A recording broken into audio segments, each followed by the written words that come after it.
আপনারা জেনে অবাক হবেন, পৃথিবীর অনেক দেশে ট্যুরিজম থেকে ইনকামের অন্যতম একটি ব্যবসা হচ্ছে যৌনতার ব্যবসা।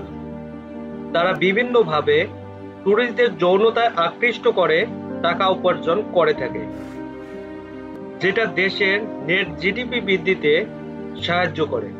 যৌনপল্লী অনেকের কাছে নিষিদ্ধ পল্লী নামে পরিচিত। যাবতীয় সমালোচনা উপেক্ষা সত্ত্বেও দেহ ব্যবসা বিদ্যমান।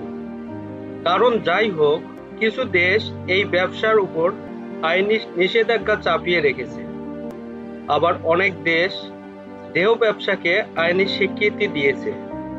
আর পাঁচটা সাধারণ পেশার মতোই তারা দেহ ব্যবসাকে একটি পেশা মনে করে। আজকের ভিডিওতে আমরা জানব দেহ ব্যবসাকে স্বীকৃতি দেওয়া এমন কিছু দেশের নাম।